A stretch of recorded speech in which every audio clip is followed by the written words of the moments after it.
Bonjour et bienvenue sur cette nouvelle vidéo du blog mieuxgérersonargent.com. Alors, il y a une semaine, je vous proposais de me poser vos questions et ensuite d'y répondre chaque semaine.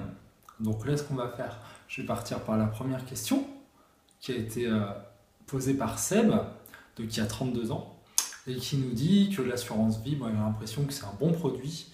Par contre, il se dit que c'est un produit de vieux. Alors déjà Seb, il faut bien différencier l'assurance vie de l'assurance décès, parce qu'une assurance vie, en fait, tant qu'on est vivant, c'est une assurance sur la vie, c'est-à-dire que le bénéficiaire, c'est celui qui a ouvert le contrat. Il y a juste en cas de décès où là, c'est les bénéficiaires désignés qui vont avoir, on va dire, le contrat. Donc ça, c'est important, déjà de reclarifier. Et après, comme tu as pu le voir dans l'article, il y a une fiscalité qui est quand même assez attractive pour ce produit, notamment après 8 ans. Donc en fait, un des conseils que je vous donnais et que vous pouvez aussi trouver un petit peu partout, c'est de prendre date. C'est-à-dire, prendre date, c'est d'ouvrir un contrat, là, tout de suite, maintenant, demain, mais sans mettre énormément d'argent en fait, juste le minimum pour l'ouvrir. Quitte à le laisser vivre pendant 5, 10, 15 ans sans s'en soucier, mais le jour où vous en aurez besoin, là, le contrat aura plus de 8 ans. Et vous pourrez du coup avoir une superbe enveloppe fiscale.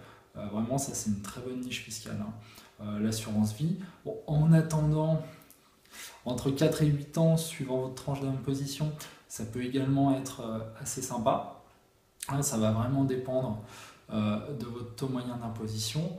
Mais en tout cas, après 8 ans, là, par contre, c'est jackpot pour tout le monde. Donc moi, ce que je te conseillerais, Seb, c'est d'ouvrir un contrat rapidement, quitte à prendre, il y a des contrats sur Internet qu'on peut ouvrir, je pense, chez Boursorama à partir de 300 € ou chez Fortunéo à partir de 500 €.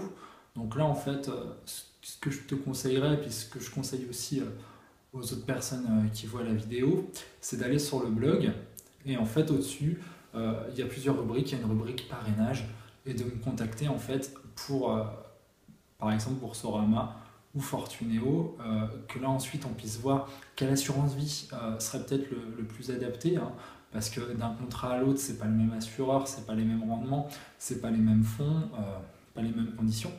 Voir peut-être ce qui est le mieux pour vous, et puis ensuite passer par un parrainage. Comme ça, c'est une relation aussi gagnant-gagnant, parce que vous allez gagner une prime, et moi aussi.